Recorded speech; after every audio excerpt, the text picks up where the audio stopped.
election avenue and Ebremu. Senior Ghana Mamrashi no. If you na bia no Ghana foa. Omanya mfie edungoche. Na womo edin yakro no wo electoral commission krata mu se womo emra somo wo adwinimutie sound mind. Na wanya mfie edungoche na womo wo pepa. Na sound radio uni pepa so beto aba adwada dia na nim your civic responsibility. So bekwa akoyi obi a wono ena mfie na ya da ya nimu there be a make post covid. I use the word post covid.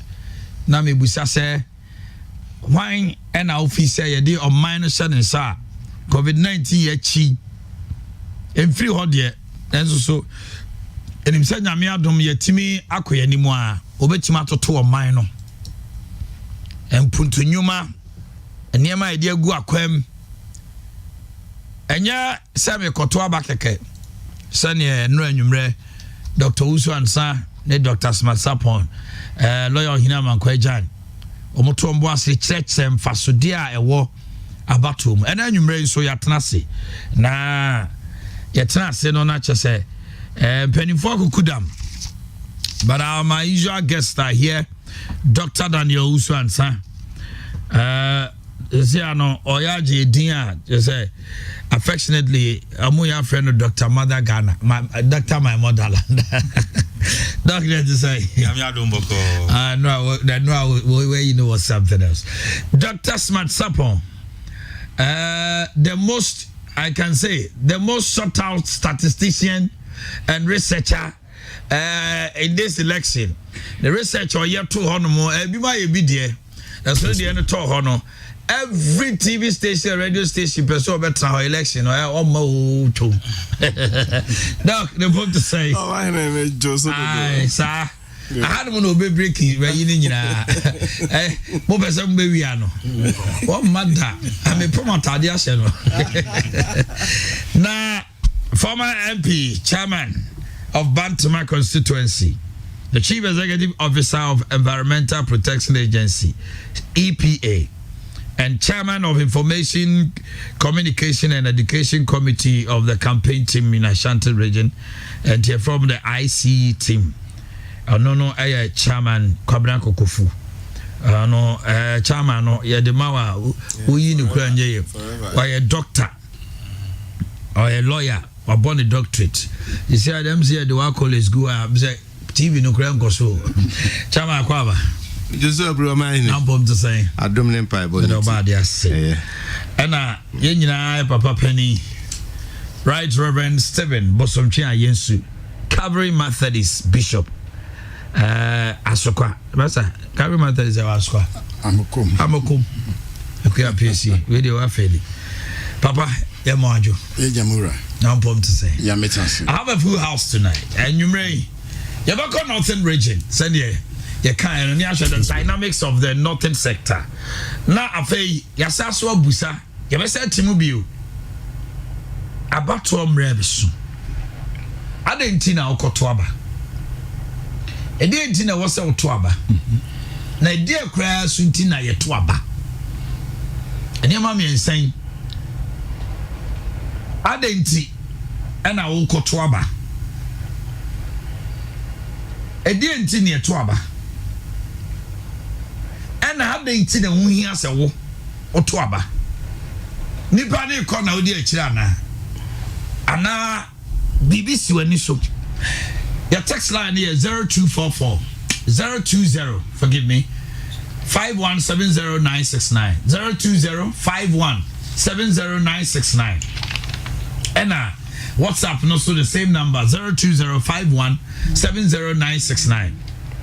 Over to me, I share live on Facebook, on facebook.com/KSbenFM, youtube.com/KSbenTV, and twitter.com/KSbenTV.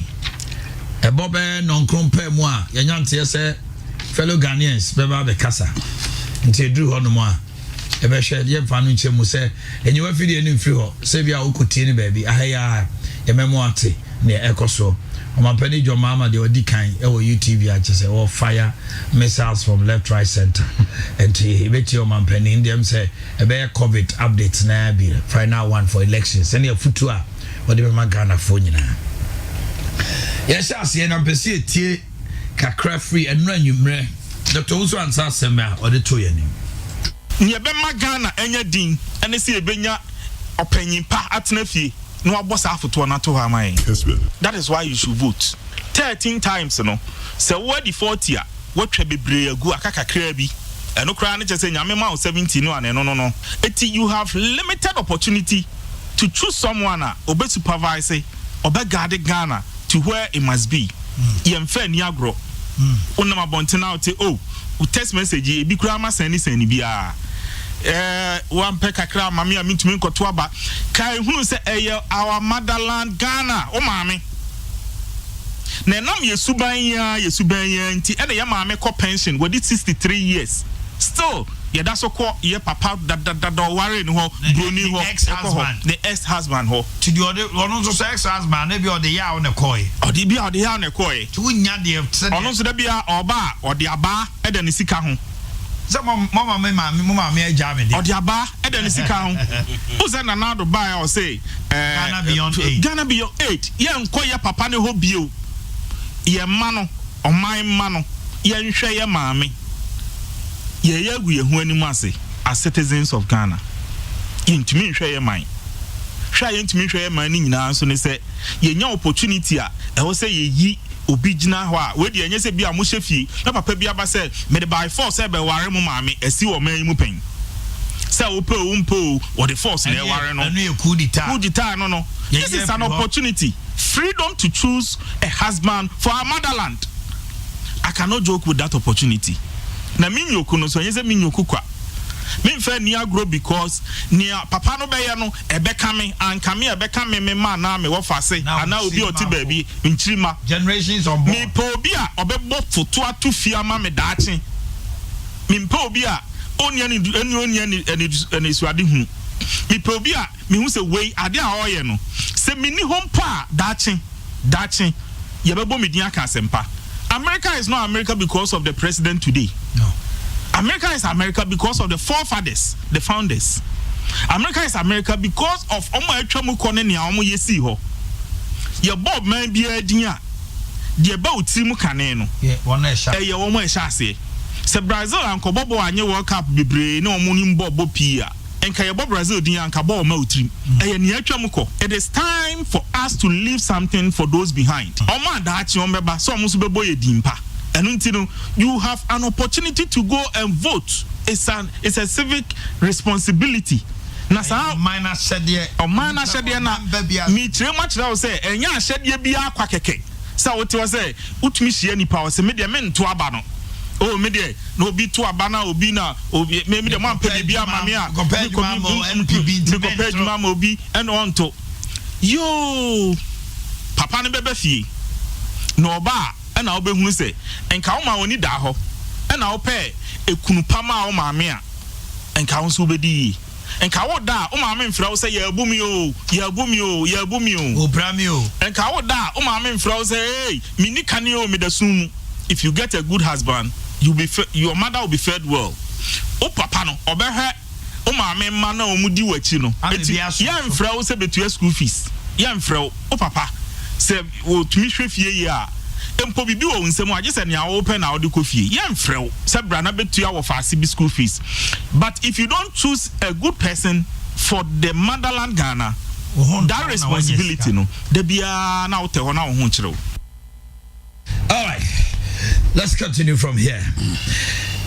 Papa right Reverend Bosomcha Yesu mama sha se free ho papa emra so say o my Ghana adishia emra so obutumi to abama ne yeye womuntu anamon a eda say ebetima sesa Ghana shebre ana ebetimi ama o my Ghana yatete apansam ye wo nipa makoma akudumi no a omo pepa e wonsusu ye say yemfo man ne hye wo monsa enti ekira ene adwada nopa se Ghana ni ba se wanya mfie de osun wadi mfie de okunu na okoto aba e de na omfa nhye mo okoto aba ya Mura madasi na ahwafo na etefu nyinara bichiam enwibire mejezi de asudi kase de yanado wonkoma yerebezi osende akatum no bro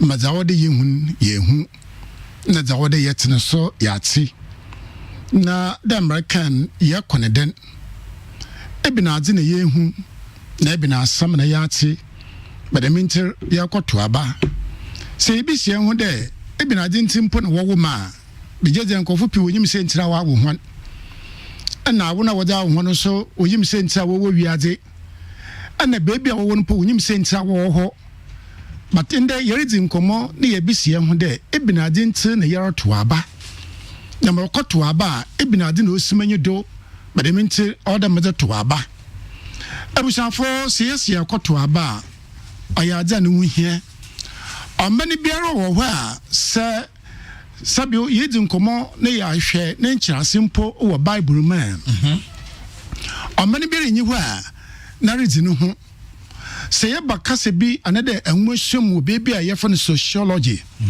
na se amani wo ho na obi nhwada amani ye basabasa headless society okay obi an nhwado entanama obi ama open no ye obi ama open no ye na say the Israel for hona brabo de ye fasusun de amaye no ho a awon hona den okoduru baby onyankopon ankasa na ofro osofo de waka kire osofo ide kodami fie yi mu osimosi wo ho kona kasa no ngo na won sesie mo mbatene egodo ono ya minara na obi nka ho onye obi ara ndwe no ho na onyina ye da obatene egonodo na wa ye ohen amakro no entano sabio obanedama ntokobere nyi ho mayame asen onana na wase na obiara ye kom zi na ye koyenyim na embredur baby a sabio yame aka no ode ni poso ye den ode ni sade ka ho eta han na ye bibia for the partnership nkabuma ban nkabuma adwuma yame ye na famzi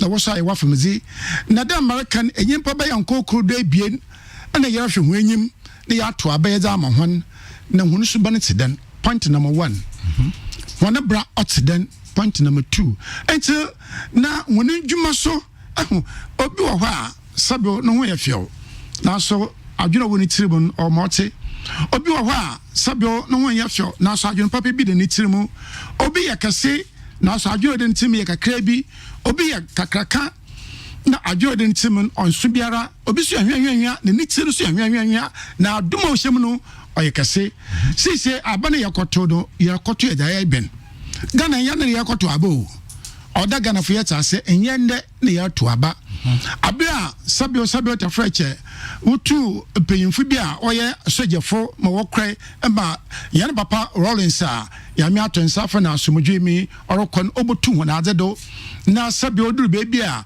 yesi wan bobra papa ma yatutu woni tru yekuhan odu na chin baby na wode yeto aba on was of civilian government abana owo hwa ayanso a yenya principle yenya soje ebotum ya kabi and of democracy that's right na papa na ben yeto aba odu baby yeto aba mpo na sabe water frecho meseden sayem na etru gina henodo na gani hu abankofo pi henodo de koto aba na nto am soje ni a enya manzi no mu nsemi pi na so ni nyara ya mena dumara empa bon kakakra na jejin kakakra yewo ya medine drama mebodo ndade enti yamba na yakoto aba sisi aba yakoto no ejimpa be yedo ebien na yakoto aba ma hwan ami mumete mu hwan nimpa do ebien I see just two people okay I mean nimpa ebien pe mu hwan na de manyin pa ebien ye wona siwa yakoto aba ma hwani warahwa onye CCC anye CCC se anye obeyi oho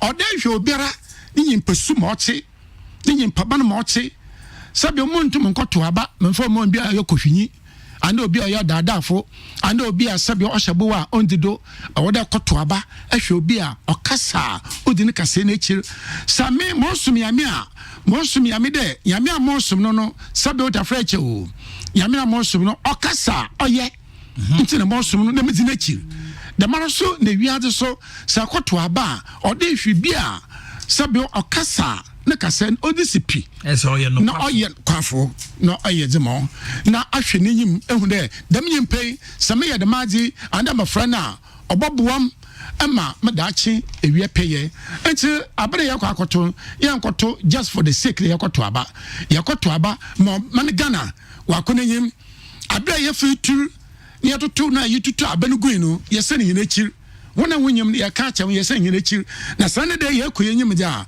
onya da de yese yinachir bio ye fitu nkoto aba na so obra bi wo ho a ena suben bi wo ho na se ye bobra na obotum de ye na se yinachir enti de membiri ena ya to aba igbe hinanyi ni igbe hinadwum ye chensampa nkofo woreka de yetum ne so ya den ye jechi amaye to aba ya to ama obi a sabeta fache ye da omani shane nse ni dine kira yenkoto musum na yenkoto ahaw na tetem nse me jejire ode ye hwene ye mesa ba champion Dr. Daniel Owusu Ansah lecturer, senior lecturer, history and political studies, KNUST, and also board chairman, Ghana Publishing Company. Doc, Mami, and you, yes, I bill.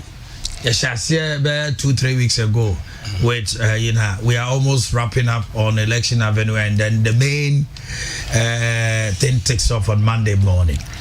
Mami, Brown chain. When you say the unim senior is yes, I say I can't say.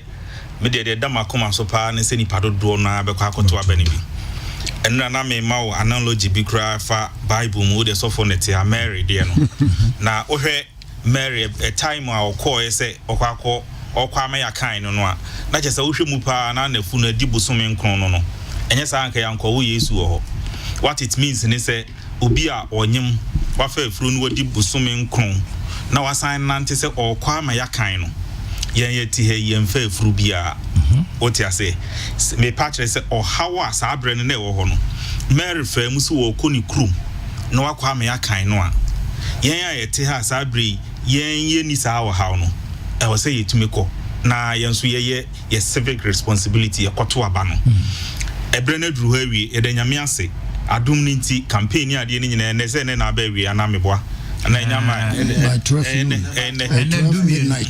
ene ebe wie anase ebe wie BBS na ni nyina ba na wie no ye da nyame ase ye da so atinkwam aka the next one say ebe koni akoto aba na afei another one and emeka ho ansem kakra celebrations edan ya obi bedi nkunim ena edan ya obi nso bere na for the past few years how we celebrate elections and so and only during before during and after elections after no obi o ha eni genti uze eni genti da bia many fie da bia election ko na wie a obi wu because of eni genti tene mekọ ho nso kakra ba edi kan no ye ne bekoso adwada ebe dia mesan sire bio ni say o ha na wate chese wotetea na mekọ ha na me say this is an opportunity for you one in every 4 years and enye se bia anka wona ebe kan wo china me ana me pese mekọ de wo krata mu kra senti ese woto aba no ho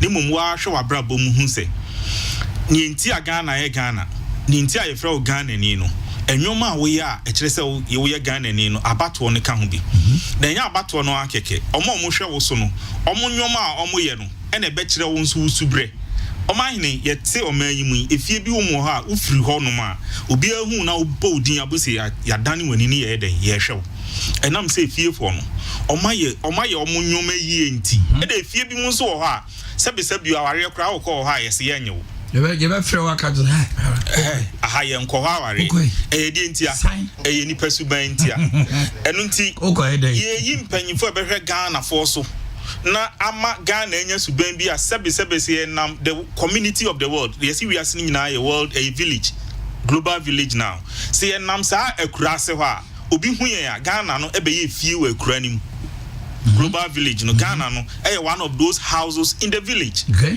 how do other people in the village see us? I will say yenya panyimpa e fie honum said obeye atoto nwoma yi a obetwa sapa say ye pia bonten wo global village ni mu a obi hu yen a obeka say efie ha for de omuhutwa if you have for the omohote if you have for the omosefata no bi anka say if you have for the our repoye ma unko in the global village we have to play our part. Here busuya penny papa or say fi honom eno na ebredu say ye kwakopa busuya penny so busuya penny ya eduru eye ebra and obi hu say yes asema be fi na mo wo busuya penny papa wo fi a ade enmunyam be fi no ono mpo nam ho a yes wo de monimu enyam oti ase eti ye hia busuya penny papa obehye nyoma wo fi na abia be kan ye nam ho a ye ka se ye nware wo fi obi ananka wo de osuman ye o nemum enam efi hofo subanti yes ye nware ofi ho ye de wafra yes o efi hofo do mo ya akronfo efi hofo do mo ti say we need a good leader in the house, we need a good leader at home our build sa capacity no mai eto da e sha se free nipa ba ko peso ba he na obi asore agina ho enam sa ni pani din binti na ye nyina abefra ye na America ne say it is time for us to go and choose that man untumi ntina fie I was say ku pe obi a obehye fie nyoma yi ase nam global village ni mu a obi ehu yen a ode respect be man. Dr. Kokofu Mami Brown Chey Aman Aja Etem kana ache Nyameti ase me o ba senia mabetus of penny ni Dr. for Akufo-Addo media nem se na adwuma no be mre kra ma me in fact me ba na me dwene hu se be de na menya bi kra aka nti wo frem panifu emi no oma mambi ona ni se nyambe membi nti nyame ade mama tifu nyina adwo na memma nipa sunte se sase atusi asante memu tumfo se atu bebi ono nyame dia hye ne sase ohwe so ma no nyeza tumfo nyame kese nti akra memo adwo minim se atiminka se ona na maba nso an mabani ye me banam ne anuanum nyina be kampo na otoso ene oman ho do ni nyina hwe ama abatro na kama fefefe se na danko Akufo-Addo bedi nkunim die na senior doctor kan si a wose aye no jubilation no ani je ne ya ne nteso doctor obi aka me ho asoma kire obi aka me ho asoma kire se brother ni ukuada me baje so pa as senior tibia sa na eseba if say na danko Akufo-Addo nkunim die New Patriotic Party nkunim die eye onyame ene Ghana nyina nkunim die eye Omanhene kanko ana ehwe Omanhene hu be hia se metim bibia free ho sanma Matias main road no ene nam from na me ma frame na adofo bi ma frame say honorable binum se chairman ya say ya chew nam sim ya sama hedai ya chew yes we call Tom print the ballot papers bi na nam video bi call run and obi do me video ni bi me ko hwe ya video that 2016 bia 2016 na chairman wuntumi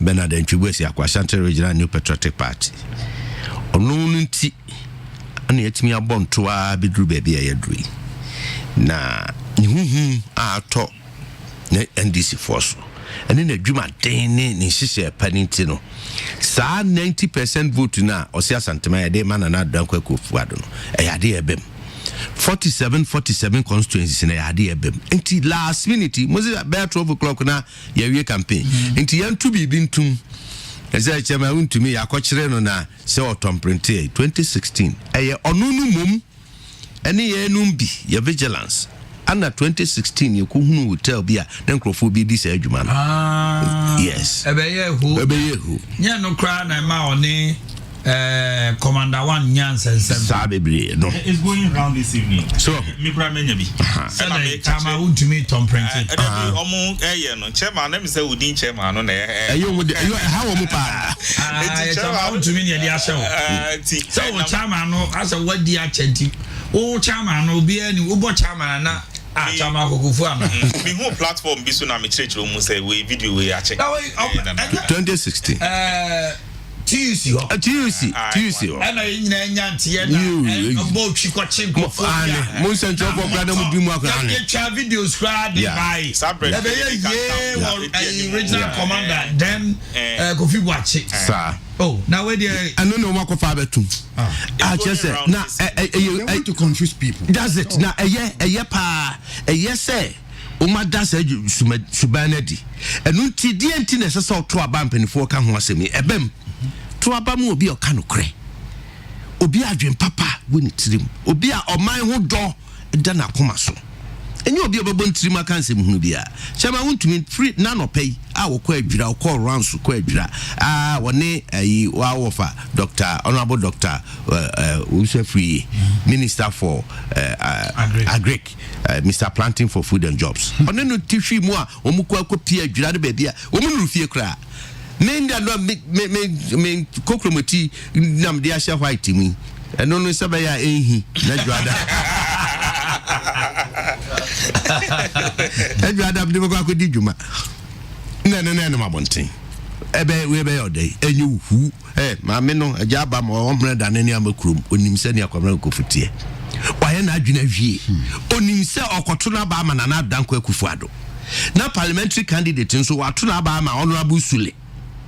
So, Oba Bantamaha, me Kwabnaku Kofu, me to my Bama and not Danko Akufo-Addo. No matter to my Bama and so watch it. Na we do name who kai we answer okra chief chief Joe Dept ya shamin komo who is that on drum to who is that be mu ana prophet Kokofu who is that be edura ye call suite amema me kire wa yibia esi mre nansen na wahu enu ne ye hwehwe ukogwe di we ya say otu ayi na Danko Akufo-Addo ya cheno oje bribe we 2016 niema we babo wo kwato de nti na akoto aba menua amno kasa penfo ya kan bebre ba me mepese me yenchichemu kakra yedi kam ne be free mabunu titiri wo wan to aba na won de yedi kan ni omo beto aba mesra mo menua no nkuma ne me ofa ase no afeina unyame ya madoma momradu momraso tade mpani kan na osofo kan eyewo civic responsibility eyade aye oman hu don hye dwuma die do oman hu hye metise mpeni ba ko kan motherland come Germany kan fatherland se vie no omno kan it is a Germany any brepa no catch you say mine fatherland pe baby fa if you say oman hu do oman hu asema bem unin mi enu de onu ni asem na sa wo kana my dia ene eno ana sese dua yemu enti ye manom ye mabunu ya abai afi no mu koto abai ye mfa nse wo mu no ntirimu ni bibia se eye oman no ho do mfiti ase ani wo kono akokire ni obedi oman no so ene won a ebekwa akohihye mra amaye mfie 9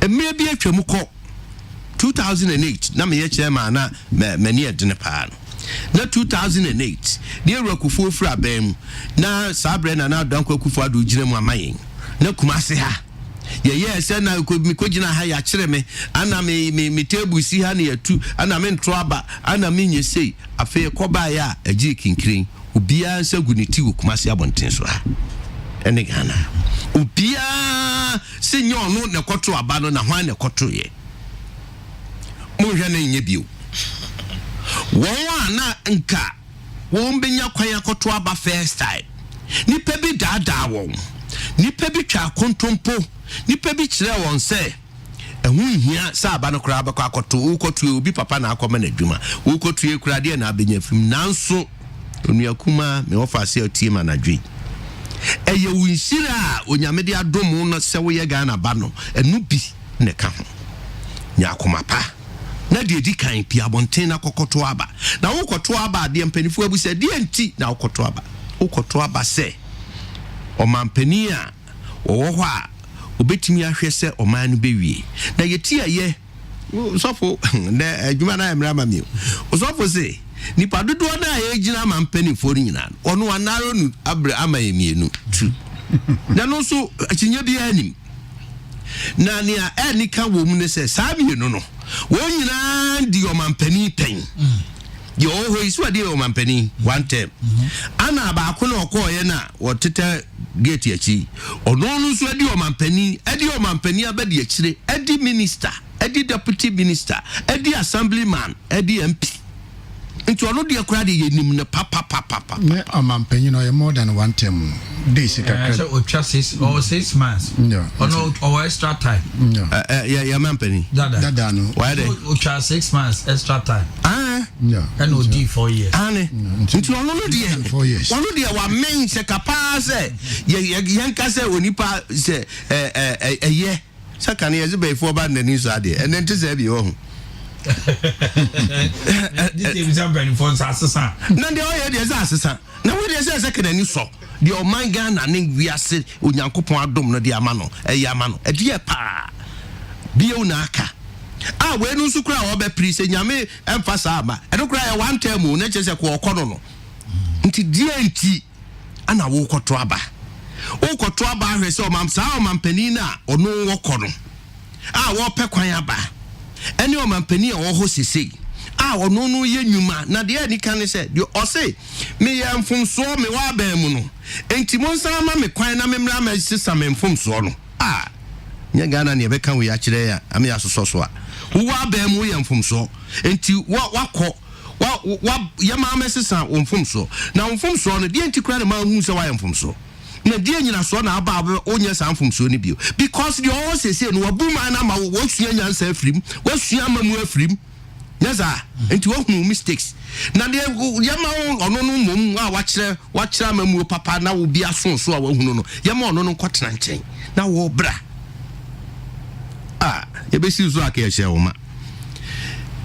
Young John Mahama. Only Ghana and Nini ye into Kotoaba and Tuaba Mano. Babuna. And then no first time I to Aba, and now we are baboon now to Aba de Bia. Copim say, well, you know, my broom. Oh, Kotuaba man and not done Akufo-Addo. If he said, what you move my broom. What pay Juma Mamu, Napku Numa, Sabrina Mahama or also the Omanhene call IMF. Into conditionality, be said, you made Juma. Mahama Mubisana Juma. Mukoti Kuo. Mo friend unemployed graduate. Mo pe adwuma Mahama ka kire mo say onya magician anu ayinkonya yi nyuma amamo. O ka kire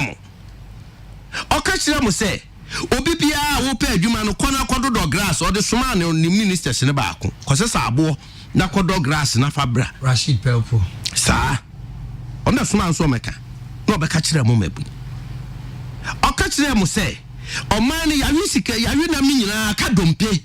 Inti Omanhene so ye nyina so e wo sikasem ne ni ho nimdie bio o say ye lack fiscal policy credibility. Inti o de Omanhene ko sha IMF e mabunu mu modachi sa no pani ye no Omanhene bi bai na adudan kwa Akufo-Addo wa pra ya adwuma yi Omanhene free sa IMF ho no wa pra pa adwuma de amamo napco trainees forestry commission nipa system mi amaso ye EPA nipa yefa me kasa me ba medical doctor we school otnefie 3 years no nya clearance 2017 na dan kwa Akufo-Addo ba bem o ma clearance na e backlog for 3 years e me fa san kwala ni nyina doctors and nurses and a teacher for we adwuma e mabunu enti wo ababunu wo koto aba no say o mampani bi ote adwa so a o wa adwen pa e ma mabunu no o ma ne dachi na wo sesi ya no awie SHS unye kura na wonu wahunu de akusiye o mampani be se o man sika be ye no basa na nkwada be ne nante banchire na suku ebetwa e wo JHS efise ohia wo fie ewuo bi ho kunani bi ye wo agya ne mannum onim se kwan obefa so ade ma be ko secondary school o mampani be se me de o man sika be bom ho bra ampani ampa de osia yo enne wa wie school enne ye frau mo ma say ye frau da na Akufo-Addo graduate Akufo-Addo ma nanama ayeye nkanyame enti wo koto aba se wo kodada se na sidana kuduru osoro se ye nya o mampani bia odwene mufra ho ene mabunu ho wo koto aba waba edi adetwe di ampon ase eni onya danado danko Akufo-Addo ase se wonya abadaye na ohwe omen wo ababunu wo de no afa mamra ya mpanifo yeso taxi driver trotro driver monsenchirofo yi a lawyer for a teacher for a kuafo di onyame dia beduru ni Beneza amabi nyani seyo amabi omu wosika no nsem obie na chese nyame som ni bibia wo ho ni ade afimu ani November la ekoya afimu ani ana yarbo ne beti se wiase yekom Ghana for yeti yanka yeti yehonka February March mebwa no bia nim se anka wie na ba episa abrofo kan se ye bibrem ha de ye bewu agu montene se moa entina ehu aboye na ya basemu ago asofo num sore fa Bible kremofo sore di Quran mun sentrofo yi mukasa onyankopon a hune mamobo na oye ni nyuma onya hweji so de nam nipa so nyasa enti ni nim die mu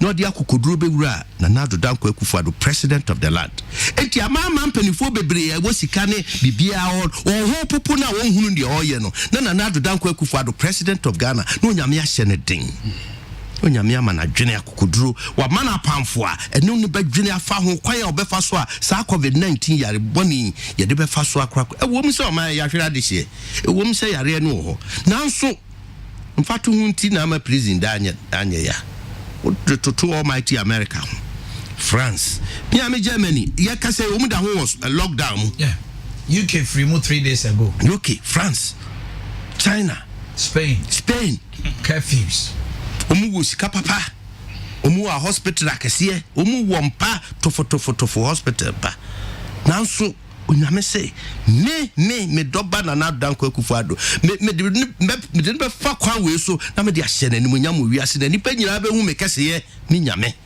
efi say onu nsusuye enyu ni pensusuye ono na adwen enyu ni pa adwen na ndisi fo nim say with COVID-19 chese Ghana ya wie and Akufo-Addo ana Ghana ana yeseyo ana be yeseyo ana no wa mie puno no nte antu puno no ntem ana wa bie puno no wo se yenkoda ana na ye komode ye ana ye wiase ne me edu ba bi kura abatu ekura omu se amaso omu se yentime nto aba electoral commission so obechurch din omu se da ochiro din a covid be kum ye nyina free wiase na Ghana be hye na Ghana jabetom na Ghana be bibia onyame do ne ma odo man Ghana eti wo koto waba the enti adwada wo koto aba da onyame ase se saa wo haw ne amane hunu mu nyinara onyame aboye ho ban no nam president Akufo-Addo so de aduru ba bia yaduri koto aba kodo onyame ase na tuma na nado danko Akufo-Addo osoro ho eno no onyame be hunu se na seda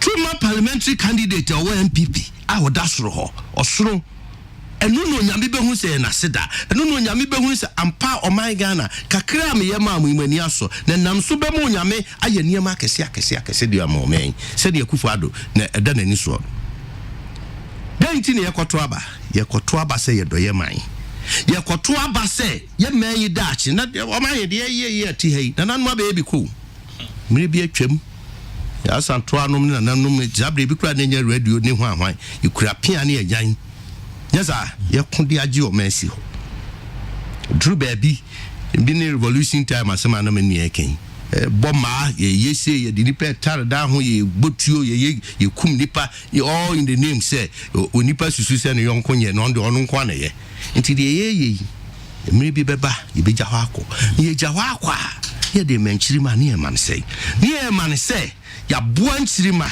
amu agina won naso mabunu di adam eken wonim say Ghana ya oyela yewe 2007 in fact 2000 yeru aje ekufo bedi omen so with NPP government ano say minu akuma Jerry John Rawlings awokri no wa adwenpa oyade no the GMPC adwumakuo si ho sebe ye behwehwe oil fango in commercial con na emum niam kakra bi to sinime ba mu mahu se ye di sika wuram na ye focus na ye hwe tin na ye ma won ye adwuma no se de te a nyambe ya dom oil ni benya de ye pe ampani ampa 7 years on 2007 ana Ghana strike oil mpanifo ade dia ni mu miso usunum cosmos ni Mr. Duse nom e de kokyere o mampani na na Kofo president Kofo se president suma ye no di onyame di adomo man NDC for them opposition said the ndem opposition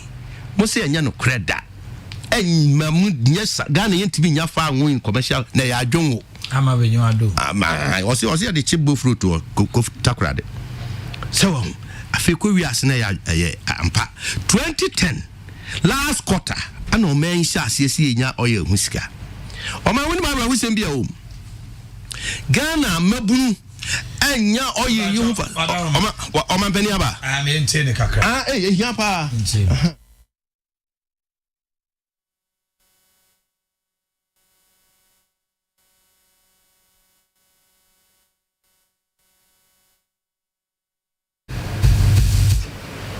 Bajo Jama kasa insakana ebetu anti na ye tu fangu 2010 bedru ne Ghana mabunu enya ho mfaso se de asi enya no efise nyuma bebre o a yentimi nye bi capacity ni ho na de na ya wom kra ne se welding adwuman ya welder near ma wo ye industry se ya welders ye wo ayi so amene wa ho mtimi nye bi kokompe mtimi nye bi ya se gise wakọ hu school wa abrochire ne amount ayi certification ne ho ahwan Ansah enti 2017 President Akufo-Addo ba no se dabi we de ye ne se enye ye di kan emra na esese ye ne wo ho na siesie mukena local content and local participation law na jinji ewom Ghana for enya kwan eye adwuma o ye industry mu na ye we na ye mabunu no mu na esua san adwuma no betimi aya na esi etu ho anamo NDC President former President Mahama ka ho bi since 2010 aba ya bedru tamo mu fra bem na on timi antu anamo ba akokra na ye afibia ye kra 300 welders welder for 300 ye importu o foreigners no maba Ghana ababe welder ye oye ho niam President Kufa said one of Petroleum Commission na nyame ncha de me board no so lawyer Fable and board chairman Mr. Sechirabankwa a renowned banker on come to pam ho ne hwede e betimi a nkwala makoma 25 ye select won president no ntwamfo ni e de onko abrochire mo onko sua saade na ye ka no nkwada na ba 2 years ni omu e kire won we wa ana no next no 2 weeks ago Petroleum Commission ye sign contract with Takrade University no your friends Technical University ana UMAT takwade no so kra ka ho se won enye ye ma won accreditation na wabu chire no e bi se ya sa accreditation na ye President Akufo-Addo se ye ne ya ye accreditation ne training kwala no wa ha na we ase Ghana for Africa for nyina so mra me training farm microphone no me eso nko ani aye san hye ne da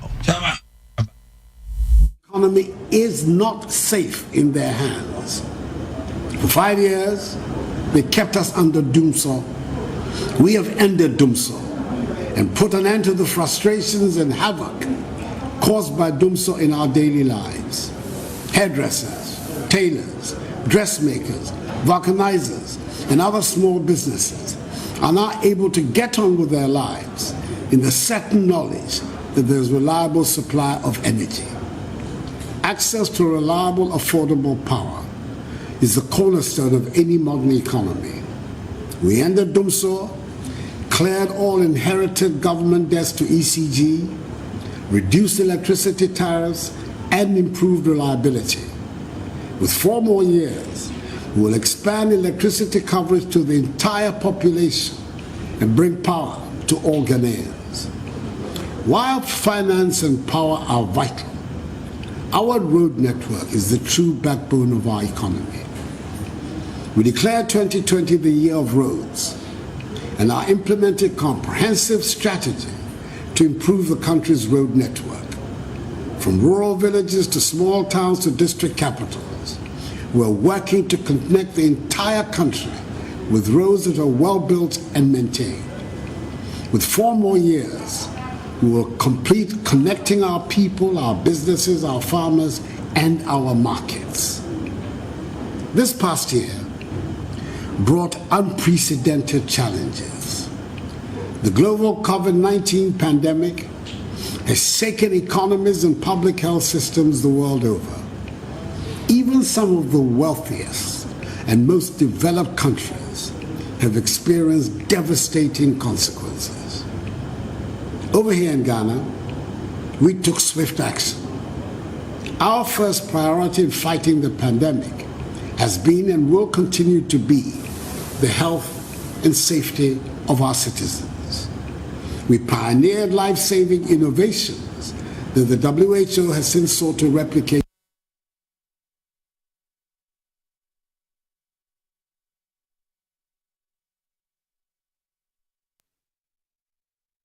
Health workers, hospital staff, contact tracers, and so many others who have dedicated themselves to the fight against this pandemic and to the grace of the Almighty. They have done their country a great service, and we thank them. But our work is not done, and we must remain alert. Secondly, we sought to protect our citizens from the economic effects of the pandemic. As part of our COVID-19 response, we made sure Ghanaians had access to electricity by offering it for free for 6 months to Lifeline customers, and at a 50% discount for 3 months to all other customers. We established the 2 billion CD guarantee facility to support job retention and set up the unemployment insurance scheme to provide temporary income support to workers who are laid off due to the pandemic. In addition, we have taken steps to resolve the problem of infrastructure deficit in the healthcare system once and for all. And that is what has led to Agenda 111 and the start of the building of hospitals around the country. We're upgrading district hospitals where they exist and establishing new ones where they don't. We're also investing in our next generation of Ghanaian doctors and nurses. In 4 short years, we've cleaned up the mess it took the NDC 8 years to create.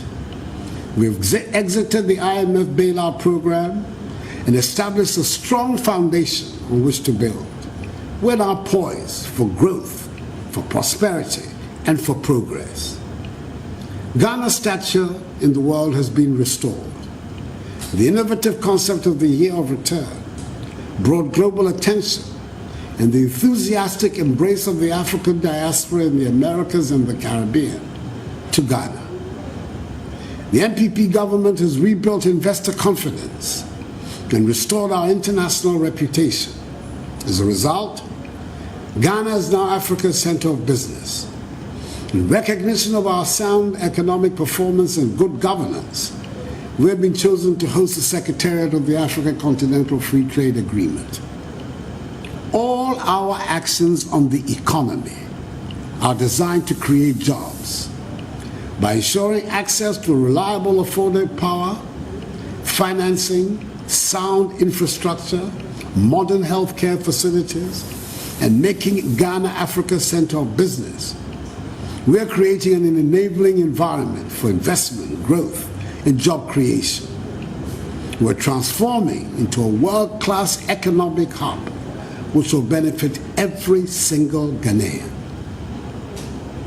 As the Constitution of the Republic demands, we're back before the country to ask for a renewal of our mandate to continue to do more of what we have been delivering. We've presented the people with a vision for the next 4 years to protect our progress and transform Ghana for all. Our campaign has been one of substance, one of vision, and one of sound policies and programs that will improve the lives of our people. It is a campaign of which we can all be proud. Fellow Ghanaians, we should be proud of what we have achieved in 4 short years, but our work is not done. My promise to you now is that in our next term, we will continue to deliver policies and programs that will improve the lives of all Ghanaians for years to come. I am determined to leave no child, family, or community behind. We shall succeed together. On Monday, 7th December, I humbly ask for your vote. I ask that you vote number 1 on the ballot for the president for an outright first-round victory, and for your MPP parliamentary candidates for a clear majority in the parliament. Everybody who supports the work that we are doing should come out and vote the elephant on both the presidential and parliamentary ballots. The new Patriotic Party has proven what competent, passionate leadership can do. Together, we will secure a decisive victory and a clear mandate for 4 more years to do more for you.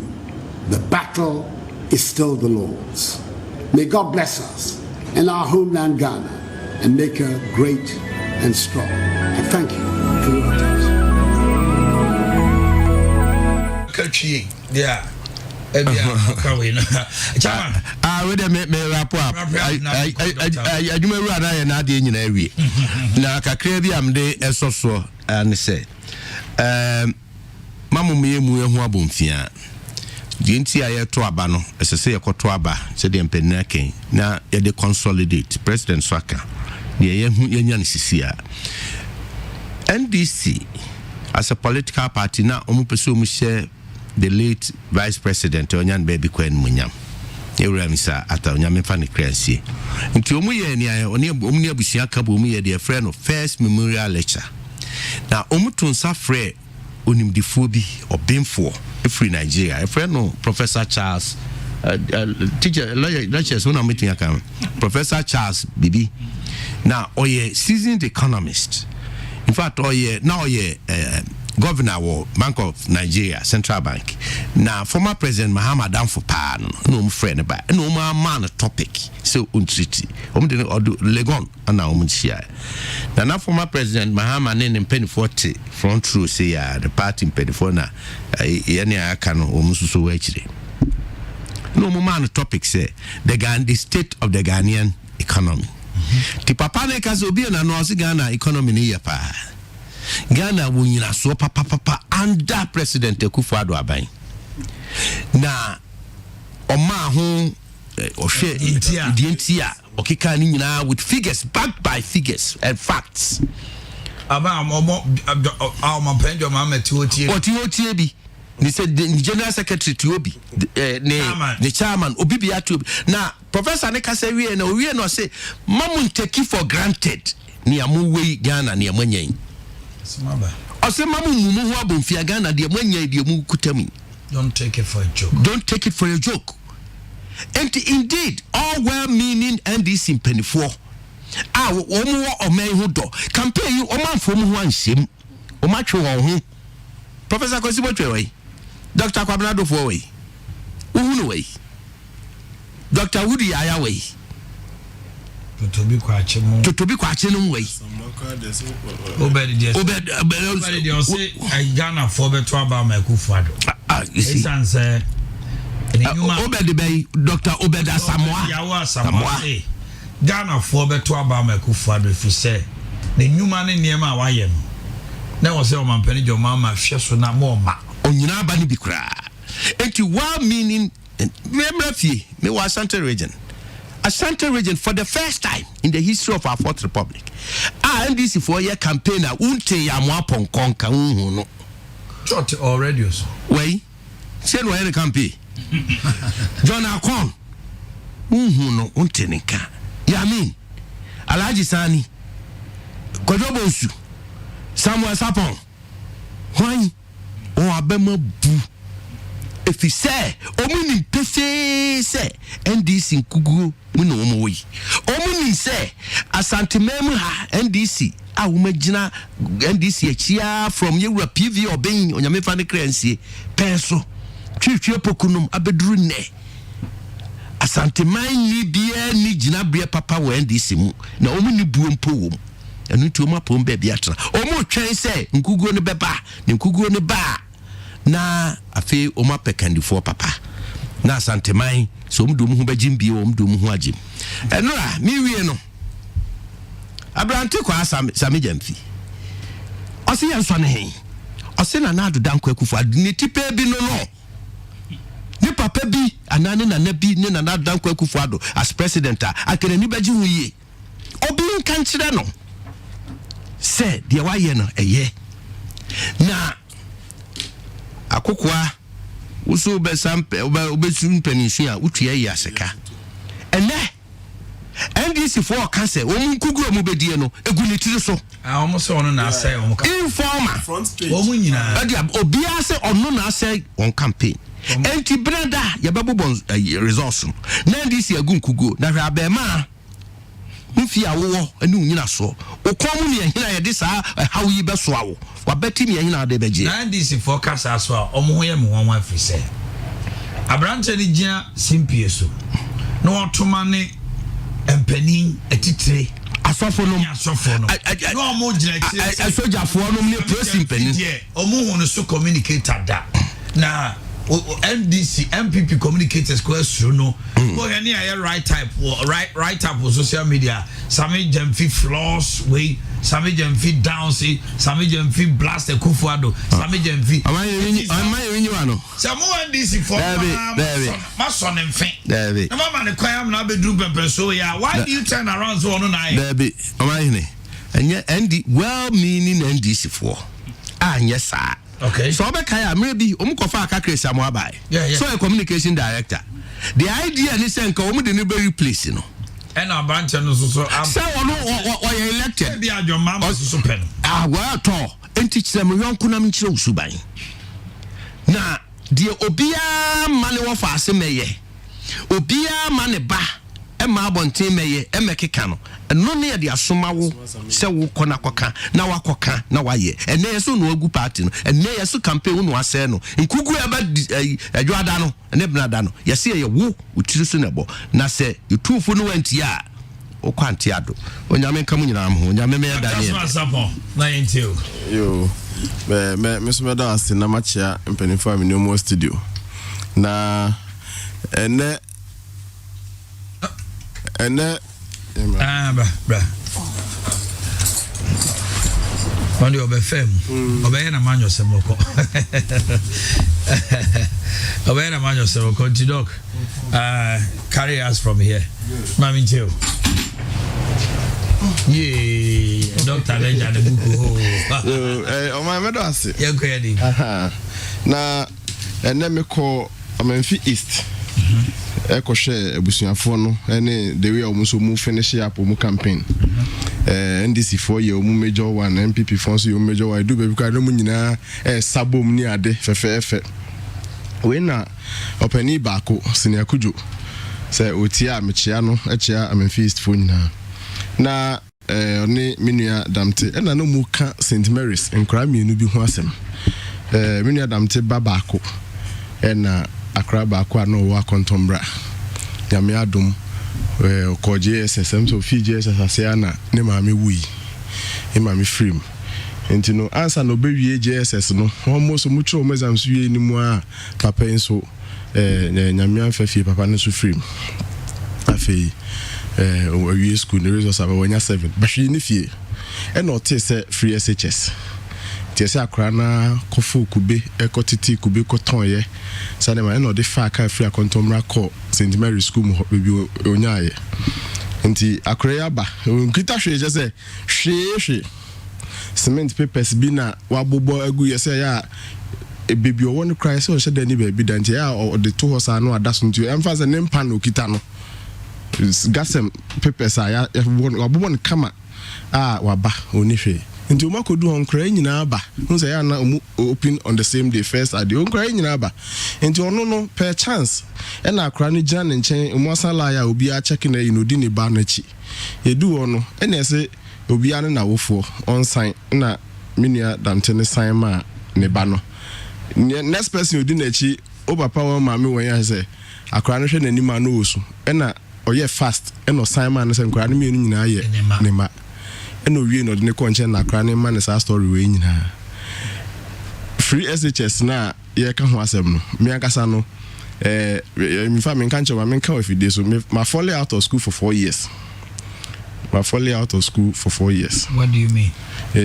Me school years no swat me tena fie in fie 9 o tena fie in fie 9 doctors masapo enye sa anke bi anka ba nyame aye bi in fact edu mra nyame besra ye back in fact nema bibre sisi ye yenso mema nko a obi a onimi bia nim say fie mema nko ma me nko ne oba ewo ho mo hwere mo papa na on the line debi papa de ma me nyina ona obra ne afro ne sane na afro sane ye bia absolutely mema nko ampanimfo ho no yentimi mfa wo nko school na ampanimfo ne ntena ho obi anso aben minia frank pani obi say delay so 4 years ai na me ma me fro no sane no afaha antin so ni wo wase kropo obi onim ne bia da kro akokọ aso ba chinchin ya ton tomato we ye just say oye everything possible to adin so na emfa na me yese ni esa dia obi mu kwa do ana bibia na makoja om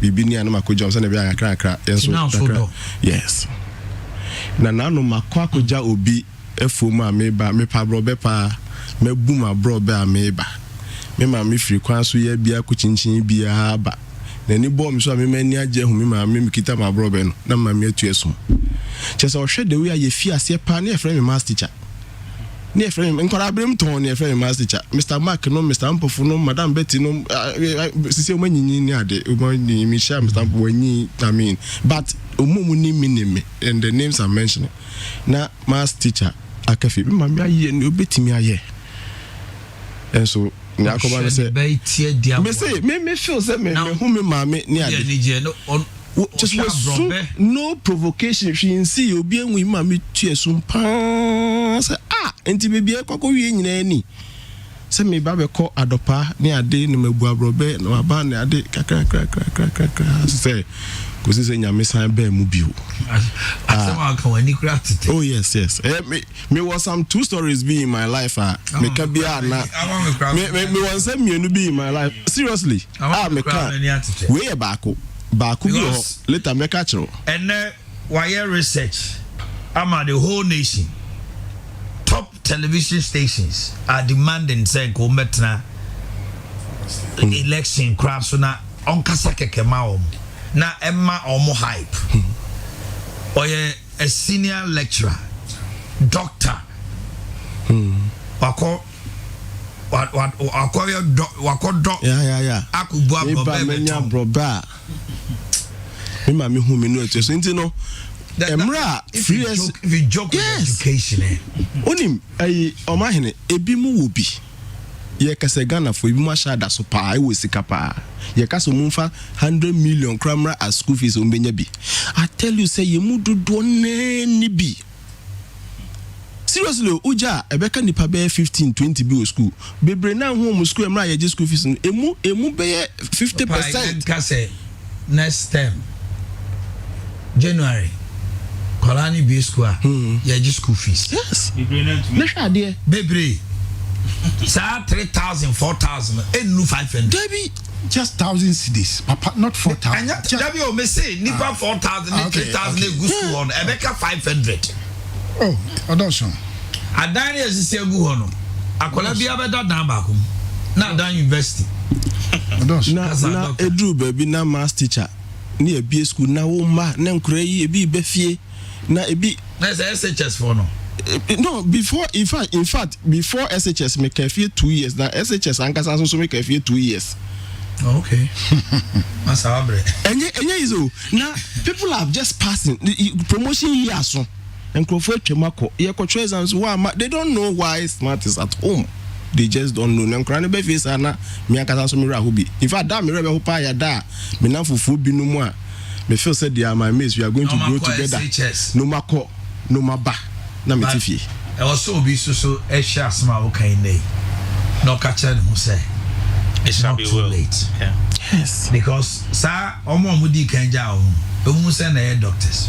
Nyamiadom, I believe in overtaking anointing. So God never makes a mistake. At all. God never makes a mistake. At all. At all. In fact, me nya kwan call secondary school no. Me ko near say Abaya Institute scholarship at DBA exam. Open to all government na ko churobie and me koko churobie obi a me wo form 1 na me nyeme ni obi a open to all form 2 for ko share form 3 for ko share me to so 2 that is God and na me wie first year na frusani na second year no ba start first term no and na yes scholarship no nsaka ye tua me first term me first year ho ka ni nyina aka ho enti no first year no dey tua wi enti school ne say your friend papa mama me papa this can say no many headmaster any man or dan man say he doesn't qualify to keep science can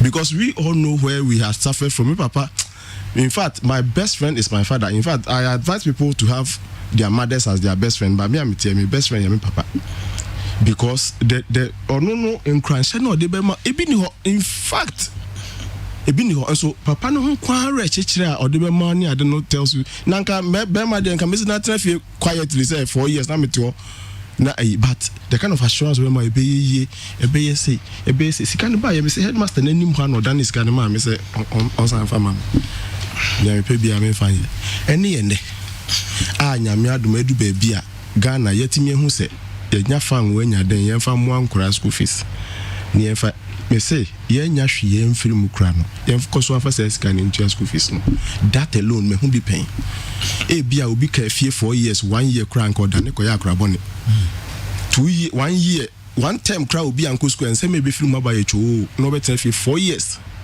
nyame ma ne mpare en say ye be jai sa adi in fact aban bia obeba odin sa be ka free SHS Omanhene some of us fine yenim nia yenim yes yenim no me but yenuma ya femu bida pa to sit back and see nyame na ya me I call it nyame adumo everade nkenye nyame aduma Kenya nyame aduma I just and my father kept giving me hope say nya butre bripa beba.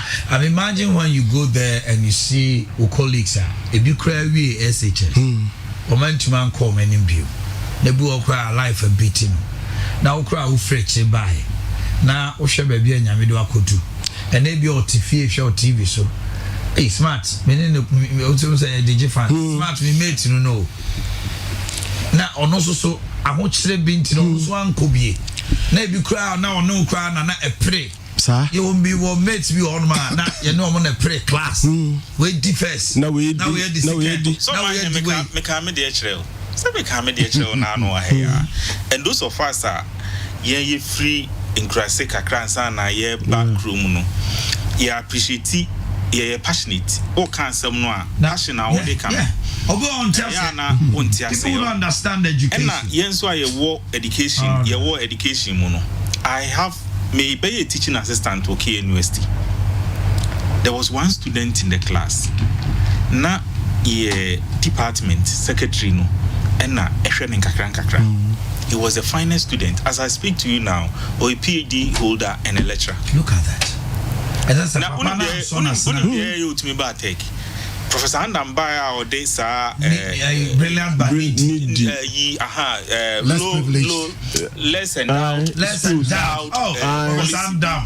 less endowed policy ni buy no nanka won't qualify. I was young but he was my friend. Yeah, nanka won't qualify.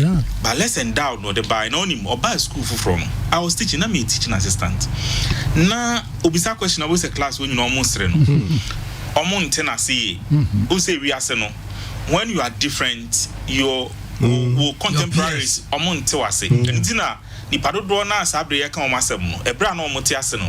Na nipa nte omase. It is a ubisa question no almost re no a ho. Wo a wo ansa no na hu se ono pa na ti ade na se. Babu se no almost re no. What I say, and eventually, no, Edru baby, na me ye class notes near the other my friend, no, the notes they say on family na me head or no Troy whilst he was in class, just to have the mind of the class. So, and unti yanya ye who be da till date, students ni be just a Mwanka Krakra call Moho and yes, I'm telling you. Even university. Yes. Now, menu in our honor. Who's any oncophobia patch or purchase? Purchase or purchase. I just be a pen or person or patch you. One patch out in system. And 3 rooms and now, so bit for college. Yeah, obiti one in some year politics in a way I say. Some of us are very passionate about it. And an year came saying, yeah, a beer, yeah, mamma, some of us were very lucky saying, yeah, mamma, papa, my now. Ibianya bisa. Meda bia me papa na me maame aminya o because me hwe me environment no. Na me hwe nkofo na me ni omu nyini. Na me hwe the fact that yemi ensa nyina na they did everything they could, everything possible. Yes. So ubenya education. So what you say. But enyo bia no nya ne sa obi wo kra na ka ne papa ni beye, na ka ne maame beye, ba ne bia no monti ase. Ekwa so yi ni tuma. Sure. You see, when I look at me and my brothers, Yebusia, and yeah, bourgeoisie for. But now, Minya or Baba Kowemu, or I had a mistress, or we university. I see. Me. I've done my masters. They made Udi Obanachi or the masters. The last born, or no, we Ghana Telecom University. They say, oh, the news for masters. But Kokubachi, Onye Ubia no, addition at age 3, or Chimisini Naso, no be graphic in some kind. Age 3. The same thing, Papa. They hear me. What talk graphic? I have my peers who could say, "I'll move to me near day."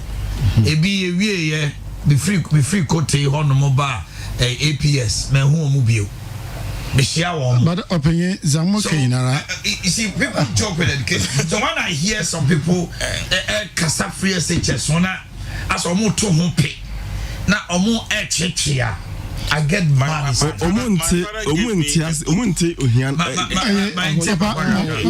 Sisi Zamoke na ayede sabio ya kafi bibia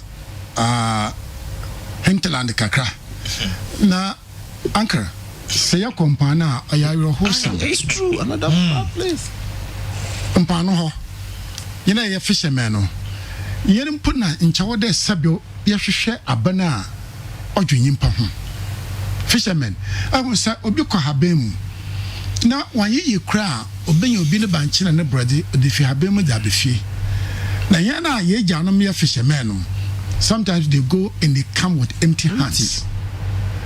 Now empty hands with that so on your free a castle because you go with materials with this car at top. Now what can we hear na mamba no amotona me ameti sabio asofu pi but dasi ministers are suffering, pastors maybe many but matters are asofu pi one more bread and kofu pi wa sonuma they don't have caretakers. Yes. Parents are not there. So sometimes the church has to institute what is called scholarship. Don't put the baby a ayeten. Metse amoko mahara. Baby a metse menya so for na that's all. Uncle, could you believe say every week I can count not less than 20 people come to seek money. Now the court is ban with the food. Sisi mo he ma me pen I enje pay your GBB of an stipend. Mo won confirm you school. It's a sabio of Freche. Nasa Abenibiaba. No low, Sabio, Mamma Munch school fees. May your soft into Mamma Mitim and Yamada. Mumbai Sim. And James can home again. Yes. Because my own mother is old and she's still there. Tip of the Mamma me. Obinaba, a Sarba, actually situation now. Papa, and Paddy Abonabon then. What are we doing to care for the people? It is a bit of fresh and the motor to them Koda. INS Wakasa also for a parties. Ministers are not. We are politicians as such. We are human beings. Yes, young man. And so the baby Yabakasa. But Kasi Abakasa and Okohan of the Faha and the people are complaining there or suffering or Shadamateri. But that shouldn't be the case. As a minister, now we are pastor.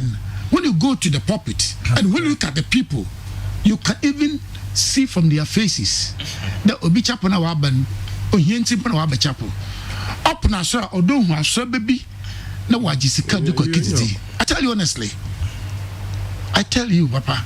And some of these things, you know, ana yaka na Akufo bodwen there sabi ne prejonum enti my doctor can yani afum pa yam bin for instance me metra na ma kan se be mungum papa na nyima se may he rest in peace, of course.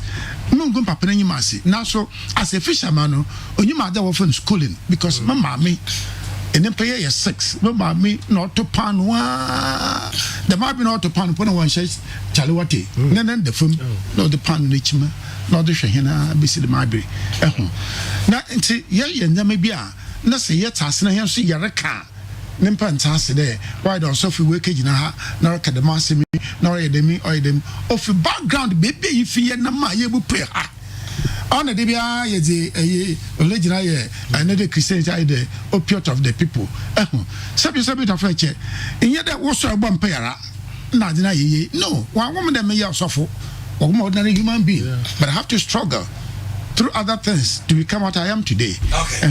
And so, Papa, election is I mean, Momodi, ya Corona, yeti ye best say, me and paying for so, but can be. Ada for the peace is priceless. Peace is priceless. Dama yakade. See, election up for you. Now people are jubilating because they see in the air that the Lord has blessed them. Anna, I did subodra, yabon so be, but Adza often asumujeze, Papa, no here, Papa. And go for PF, the asumuje is simply the absence of what? War. No, it's more than that. The presence of peace. More than that, Papa, sa conflict war, it will become what? Later, no, obey a war. Misunderstanding or why, and sometimes in Kofu how to present their cases. And to measure Bible, Matthew chapter 12, verse 36 and 37. Also, wouldn't massam. I better about to put one massam of the Bajajo. I better about to wouldn't massam point the Bajajo. It's a conima for the Abakasan. It's very important. It's very important. And so you bring in Anna. Yes, Sagana for you bring Anna, you bring Anna ye. Sabi ya so fiya ka koto ha but me yehun me yanso baka. All right, so now let's look at some statistics quickly. Northern region na yanshare parliamentary na Osha Bimbila constituency, Dominic Nitewo, now defense minister, Boliban boy Yusuf Sulemana, NDC, Solomon Namlet Boa. Hey, I do baby. I don't know, yeah, Bumkurugu constituency. Now let's move on to Chereponi constituency. Samuel Abdullahi Jaman Yite. Daboya Mankarigu constituency. Shaibu Mahama NDC. Damango constituency. Adam Mutawakilu Damango. Then we have Gushegu constituency, Ziblim Idi MPP. Karaga constituency, Alasa Swalihu Dandawa NDC. Pandai constituency, Matthew Nyendam MPP. We have Kumbungu constituency, Ras Mubarak Onkobio. Yatuno. Mion constituency, Mohammed Abdulaziz NDC. Naredigu Gambaga constituency, Hajia Alima Mahama, local government minister. Nanton constituency, Mohammed Hadi Tuferu, MPP. Saboba Charles Binipom Bintin, NPP. Then we have Alasan Bashiru Fuseni for Sagnarigu, and so far Munina, I don't know, 70%. Yeah, MPP, they should forget today.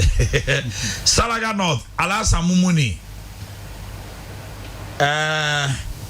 You have PPP candidates having 22%. Abdul Fattah Abdul Wahab. In fact, Northern region, no, I say about figures in T. Northern region, no, and no, na, Major so they can't say Bine, FR independence candidates in Hubu. All right, Meba. Salifu Adam Brahma, MPP, Salaga. Then Savulugu constituency, Mohammed Abdul Samed Gunu. Sola Kalaba constituency, Andrew Dari Chwete, NDC. Tamale Central, Inusa Abdallah Fuseni Onkobio. Suhuyini Alasa Saibu, NDC, Tamale North, and Tamale South. All the three Tamales belongs to the NDC. Can anything change? Idrisu Haruna, he had the highest leading, 72%. Tampi a champion Simon Thomas has also independent candidate James Cecil Nyanyube also had 26. Koye Krecha MPP Nino. Tolon Wahab Sunyinu Wombe NDC and MPP, yes. And then Wale Sagre Bambangi MPP, Wolensi constituency, Thomas Donko Ogaja MPP, Yagaba Kubauri, Abdul Rahuf Tanko Ibrahim NDC, Yape Kusogu John Abdullah Jinapo NDC, Yendi Mohammed Habibu Tijani.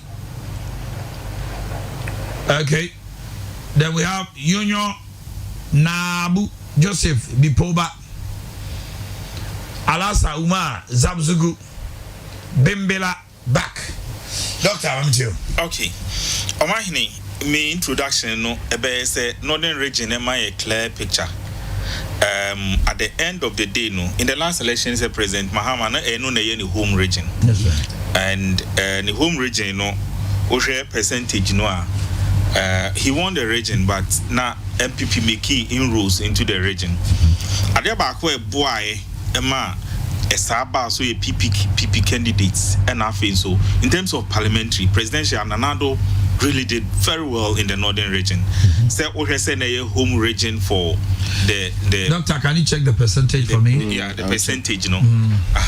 Now Adiabako boy pa ma saba so a PPP candidates and independent candidates. Northern region now between enya a BNDC are winning and now MPP are winning. Now you be the second no. Enya MPP and NDC. It me independent candidates or what do you call it? Or PPP. Ansah na e betumi ubenya constituency bia. Omo PPP say we PNC ana. Because the PNC element eka ho. Okay. PNC element okay. No eka nya PNC but CPP combination no eka ho. And ma yenhwe some of the data no as you mention as in Zabzugu and say Zabzugu. Let's look at Zabzugu.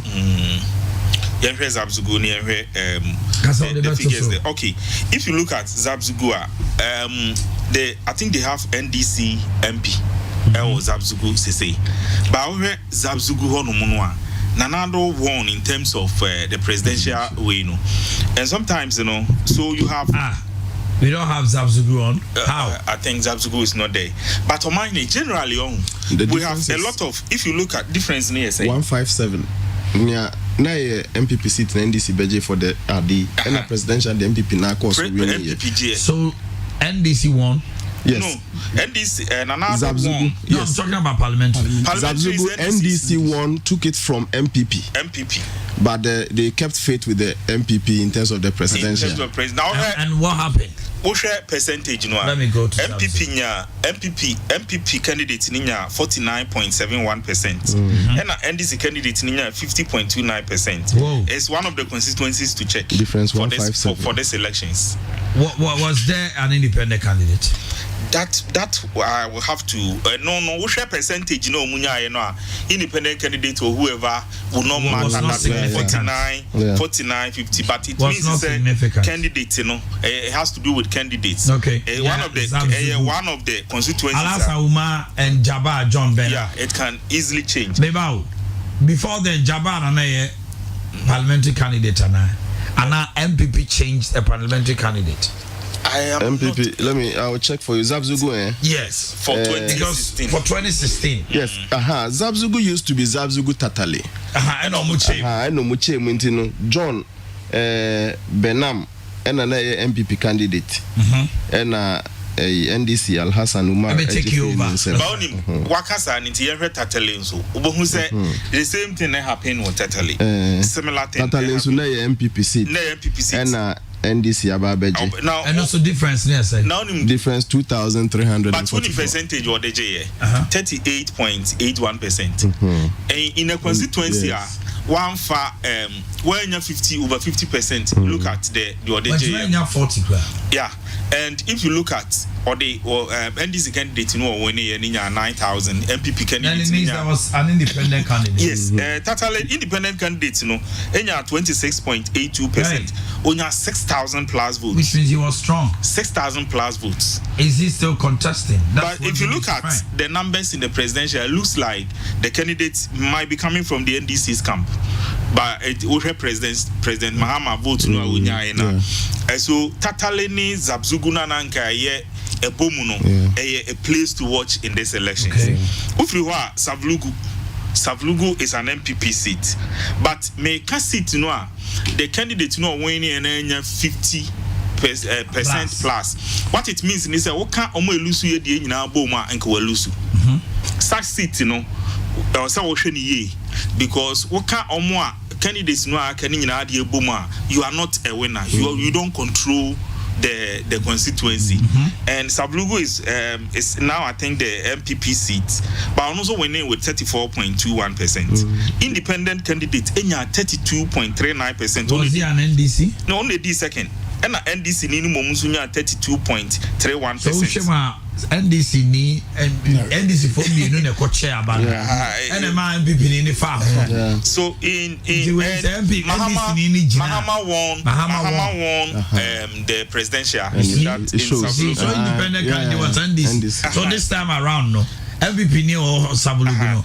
Onye careful. Make us say we nyina na we are make say asem so de ntia enu kwanza amount for two independent candidates. The ntia enu kwanza omo two independent candidates. E betumi assistant seat no akofa nsem pie aba. Okay. So what you say? Yenhwe Salaga South. Salaga eyemienu. Salaga proper Salaga South. Okay, so we have Salaga South. Salaga South where MPP seat. But if you look at the winning percentage, 39.85%. But John Mahama won. John Mahama won with 18,000. Nanado had 12,000. Almost 6,000 and over difference. Almost Nanado no. Almost signed to the parliamentary candidate. No. And you know, almost John Mahama no. Don't draw now to my independent candidate, you know. And the second, no, independent candidate in let me see. Independent candidate in I think 9.16%. But 39 no. And PPP candidate in Sunya 10.10. PPP. In that, it shows you say independent candidates in the NDC lose here. Yeah. So Salaga South. No, but PPP nino so kahopa. So Salaga South is also a battleground. It's a battleground in the northern region. Only 47 votes. Yeah. And the MPP nini divini. Single 47. Candidate. There are a lot of them like that. You have Saboba, but Doc, a point on there. Say Maracana. This time round, you know. Now, actually, the trend of politics and the campaign away now, those independent candidates, they were not swift. And then one message you say is on the ground. Okay. Unlike previous. Yes. Me figures media issues like you're saying. Saboba. Can we have Saboba? Yes, we have Saboba. Look at Saboba dynamics no MPP candidate no enya 50.04 and what they win here. Enka wa bro 50% in there. But na mama ko fa aba no just the 04 no e ho no. Wo hwe Saboba also NDC ni where is it independent candidate enya 4,000 votes. 4,482 percent independent candidates in the no.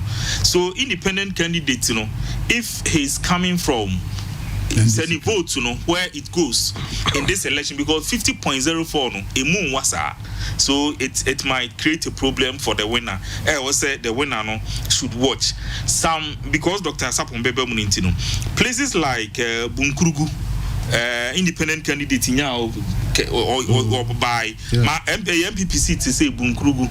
So make sure I won't say MPP. So then what it means is, but Mahama won. MPP won some seats because of independent candidates, and that is this time they are not contesting. Look at Bunkrugu. It means I was at MPP for fighting hard. Bunkrugu NDC enya 15 President Mahama enya 15,000 against Nanado's 13. But if you look at the parliamentary candidates, MPP won, but less than 50%, 49.07%, and NDC candidate enya 48.112%, and then you have independent candidates. Ewo honum ni ameka mekansi asemso. Ni amesre say independent candidates it cost President Mahama per the figures here in terms of parliamentary seats in the northern region. Now President Mahama the home region, meaning said the politics na work regions in Munasesa, because they say Oko northern region and Numuna they say Savannah Abem. So the politics of the region dynamics no assesa. And a presidential candidate so carry a pool or also ni effect ni become parliamentary candidate dynamics assessor every also. Number two, another tendency they said that new make sure voters register almost were increasing power. So there are a lot of new voters coming on board. Dynamics assessor. But here can you know ideas no. Here ya santi me because me okumase. Se utie me a me ma kan se mu ya na ma kan ato aso. Se President Nana Akufo-Addo me free education in here me pa because hon ena me nim say nkofo a omo what be a me ma fa bi mu pe me hu bi nipa a omo brepen I can identify with no time of free education called parliament no. The president needed his MPs Ansah because the way yeah democracy wa Ghana hanom no say whoop say last elections and a President Mahama winning a command bunu be anything pa. Because the parliament will not have the same philosophy and ideology with you. Sahang parliament. A bedding. Omanhene Mahama winning. And Kobenya 106 MPs. Now Akufo-Addo ever 160. Now Emre wa Ghana hansono. Ene ye bibia including budget parliament for and I approve. Parliament or approve budget ye de free SHS. Parliament or approve budget planting for food. Parliament or approve budget roads near the Ninano. So no koto now koto the own friend skirt and blouse no. Now but to the abane say President ni betumi awene. Nemum emremuno. Ne nhye also ye nyina no. E wo say kofa parliament. Obeden why. That is the reason why America has antimemu na mijina mehu independence candidates bebre wa ha. Ni America ne say wo hwe honorable Kokofu na betena ha. Bantima Owusu o. What is work independence? Oh, ye won Kokofu pia and is he not a party member? Ochema Boaje kran so lead the campaign team pa gidi. There's something Kennedy can come. Very young man. Close margin. Kennedy cry yisa me wo video no cry me nim say kwa chimbe chima hwa and then me hu honestly can nam me America ne say ade ne ya difrupe and selfishness. That is the truth of the matter. Owo kuomu a sebi abusua mu say ye kura ba fia e da ye de hye say ye yie no ye won kofo bi wo ha en fiva wo man ka wo mpe.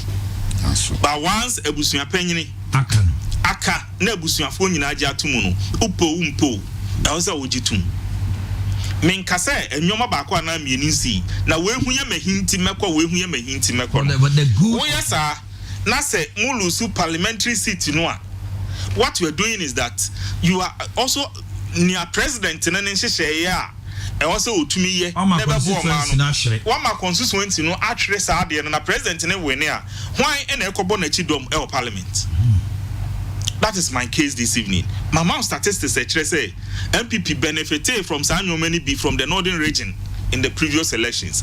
Now a home region of President Mahama, high Ashanti regional, Esanya regional, MPP no vote to pay free is the World Bank, Sani Ekano, and Ameboa.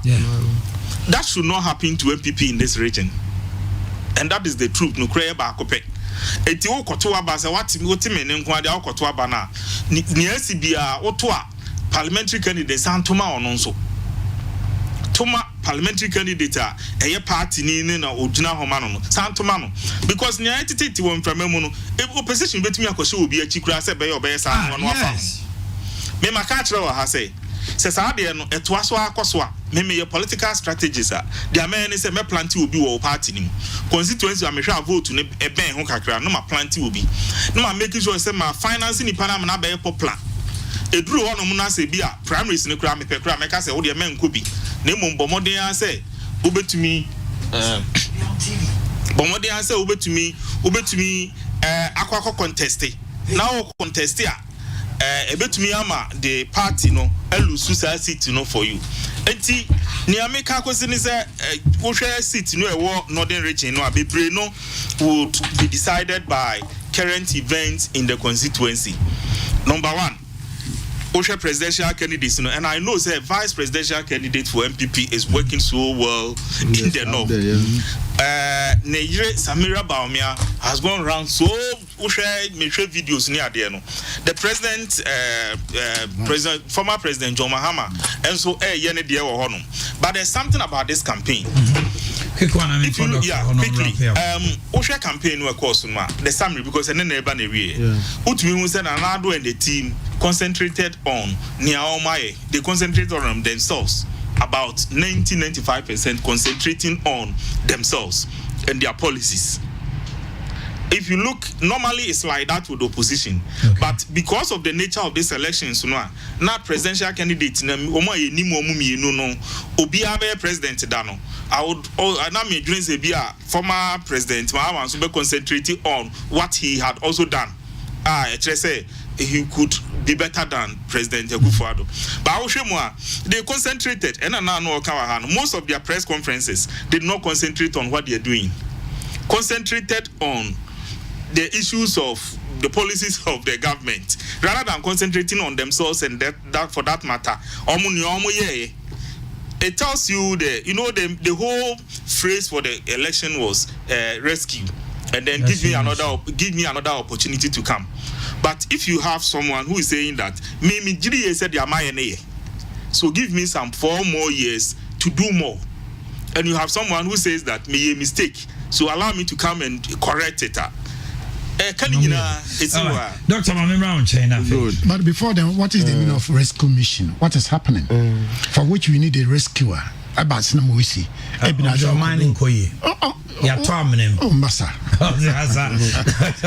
And yeah, can rescuer if the rescuer no until the rescuer did not rescue Obi Hona, the dynamics are politics. Yes, me bonnie tougher. Me bonnie tougher. What a minia also answer aye, and then ya papa nim benefit can analyze about northeast, northern, and a savannah, hunina no ebe we say. Oba ene northern region no. More 18 seats no. Only a chichem to northern typical northern no. That's right. Obetimi aka say emu 4 seats. Sisi ayeka say MPP were 9 and Kono and this is one Kono and 18 seats of the northern region. Okay. A chimpepa but near a year chimpe sisi I say I call funny now. It is sisi no as at 9 no 4 constituencies and a year typical MPP constituencies. 5 na kano. A analysis now also answer independent candidates bia free NDC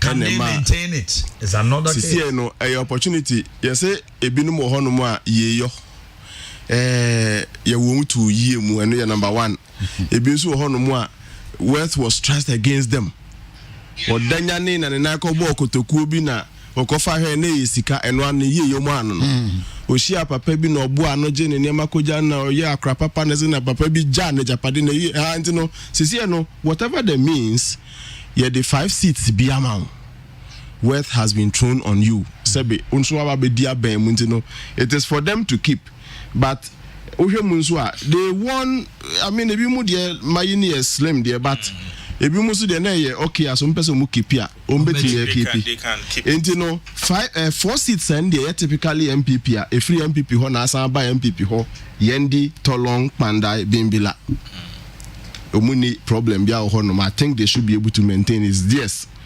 sa NDC 5 no a ne koba into mu je mu ma MPP ne ye Willensi Savilogu Saboba Nantom Enagushegu okay enti no mo wo ho na mu tia these 5 regions na afie mi hu bibi political parties ni em say obi ani ho concentrating on the region enti bedu baby na asedu nketi ankobo no wa shanti na chama wuntumi nam different region kra nya ne region ni adinti no se bi mu wo moam do akobua northern region for these are the 5 a year say omutimi hwe no mu bua emubo we ni so prekunkan zibila for upper east because time no good central and good Timpani yes and only upper east upper west one central Sisala east and Nandom good these are the battle we share statistics no areas a bit to me a bit to me also emoa so mediko eno kra no upper west ho no kra no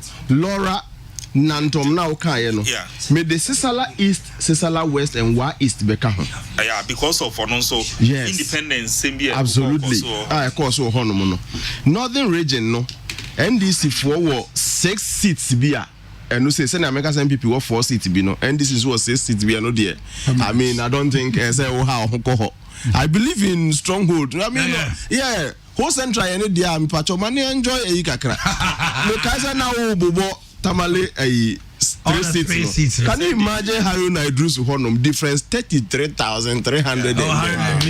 Man, this what's the name of the gentleman? Anyas. Yeah, that's true. Obeji seat and I'm saying, enjoy podcast talk. Obeji seat and free. And Madame Fubakwana Menekasa, NDC candidate for I think Manson Quanta. On a George and say Madame Fupa obey me chow and you na nini NDC ni no catch me say I been touch you I catch me say Manson Quanta doc my GCT no politics hey my DBI okay abono what do I know dog right yes hey no NDC dia no so na make tamale for me ensa no Sanrego Mion and Akraga gap no so and the gap no so the best I mean that's it I don't know I don't think interchange will change the mind but Mamika Simbi I am expecting I will be shocked strong showing for Nanado in the northern region yes with the issue of the Yana issue no and even the interchange the Independence Day that went to Tamale and other issues are interchange the crowd and Ras Okaya make this thing seats there no but NPP who seats me nubia 2016 no muje mumaniko di NDC well Zabzugu seat and Tatale Sangli new because na achemumi you know achemumi no ntiakwe no so if you remember it was your seat maybe you can go fight it out difference in so be asa okay Zabzugu say difference. Do you believe in surprises? Oh yes. Yeah. Okay. Because of scenarios now but also electoral surprises no. Sometimes the statistics will show you say adewe but I mean to overcome 33,000 votes at Haruna Idris's place. Yeah. Because Anyas Yobia Napko say one on a dano. Yeah. It's in Bruno identify with him pa. Okay. Nanado Dagbon issue interchange and Pumtio be 1 or 2. So the people of Tamale independence celebration. But the love and affection for Haruna Idrisu was a hono. I had to say too much. They were near. Yeah. And I bear drama. Well, I'll be shocked, say figures be banner say Anyas. a winning Sassy, that one I will show. Yeah, winning be very difficult, but you put up a very good number. No, I will be sure. And then the show you put up a very good. Finally, Yempeja, Papa Saben, I'll catch up to. Yo, ma come ask them from Kobe and among Canada, Yabasa Ghana for Ochana, not the Chiara, Ochina, Yerquasar, Aneda, Yefida, because the Yenian Cramofo or Bompa, I say Razi. And then that's so Yamenda. Yana young quasari biara na you gunsan, we get the ones who go honesa. One away, you know, generals who gunsa, or so Yanko Panasum is a mahin. Na Ochina, Yabase, Munianum, a Christian for Yana Yaquasana so. Yama and Berka Crembra, and no suma ye yenemo. Na you shake a cringu film. They say rather than Manasado, na Yasum, and can't come per day. What's it? Damajodan. I were fun and holiday. Na Uncle Funya Basabasa. We send a holiday, not today. A coffee poo had Nana Tita, no, in here some J. Umbrodo. Na wouldn't mass some. Na wunjama baye na ode how na ade ne baba enti e ba sepi mama obi so nje na adwene de wa yama kale kona amam enti mo nkonkoto aba na san koto aba wo ka kon na baye ankoto aba wa na baye wo ka kon na mo enti de kale kon ene menyinsu na dam na afisu Ghana fo pi wo ha yenyu ebue yesamara eduobo na wo bo bo no onfa bibiara onchirahwe ominja na mumia se rade de we boye yin ye hunjoro kodi nenko to aban asodwe mo owi a ye na ya bose na Ghana ezinkoyim yadamase doctor Omanhene me the figures ne to nchen a me de meti we me passionate about free SHS say ntene say free 1992 any free bra me to aba no mihu obi aba obitumi ye kwan bi ebidie do so sin bi obi aba otumi si dan bi ebidie do so sin bi ye wo nyoma bi wo ho a president bi aba oye bi ene ye wo nyoma bi wo ho a president bi nko ana wo say we why and anunti na me so much and baby me free ba no because of free SHS just free SHS and then am tete in 2016 enye I review ni ade ni baby review ni dey kwakosi because review no ade dey da ho na mehu say ekoyi policy bia we wiase ha Omanhene ewo ne flaws kakra unya ade even nipa kra yete wo no asem wo ye ho na policy ade nya nipa na ye mfumso kakra be wo mu sa mfumso no enkyere say ade ne nye samfumso no enkyere say ade ne nye because of free SHS in Quinty. We last show me the politics me data ne to change. I am endorsing Nana Akufo-Addo for these elections. Hey. Okay. Doctor why endorsement ni say yes enya bi o se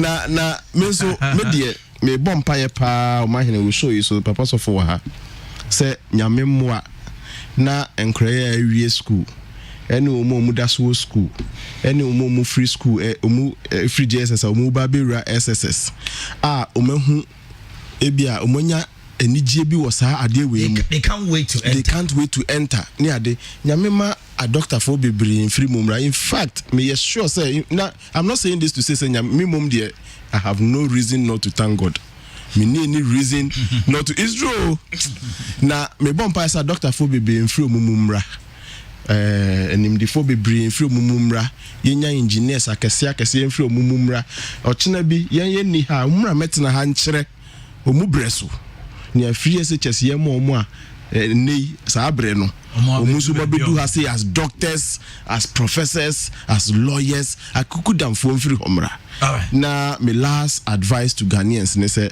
obiampie enkoto aba wasa Memphis East sani amama sumdue na kwa na obi awie ni campaign fefefe no wasa mamponfo sam sa ekropon ye kropon eni a Memphis Central na Memphis West for aka ye ho nyina no montoma no nyefe me de madam for ni engineer amoke me feel say wasa Memphis East de ekunya no hwempanimfo atatra so ne ade ni obi ane ni impact nese nei ni ayehia ye engineer for adwuma ye se nsuo ni akwan ni ade a na bebia nyamedi aba bedui ye nyina ye nhye engineer Edward amoke anyonyam all right come Monday okay Yeah, the movie see how no more. Nah, Justice K.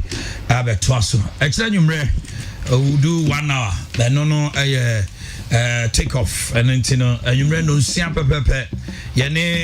Yen correspondents are omunyina akodru upper east for upper west and then northeast omunyina akọ eastern region for Greater Accra. We'll be talking to them and you know 6 p.m. na yetie omukodru hoseni hositi. We are taking over the election avenue, so stay with us. We have the panel ready, set, and then I can tell you. So you are free Kessben. Wala. Odom for no me na de patch. Meda Stefan Kwachi or directive program ya say set and share camera so ewa hanomo sound so and Deborah sound mo share che hanomo to bibia technicians MCR gentlemen yadamasipa afena juma na be shase edum nyina so mo share mo sapo mo nsuo because yetenasia 5 hours, 6 hours from the you're going to have a strong hosting team made up of myself, Franco Nero, Sims, and then all the others. Lawyer Hinaman Kwejan will be seated, and you can expect a lot from us. Our panel will be here, all the analysis, and online channels so you can trust our correspondent. Alibaba from Western North, Kyoko Voter, Yabo Amabuno, Katechie, Malam Yaya, Paul G, Frank. Just a same audio, Mafabebia, and so we bring you live feed from the Electoral Commission. Has live feed from the original. Just say, Yaya ready, Yaya set. And until catch out of we say Massa.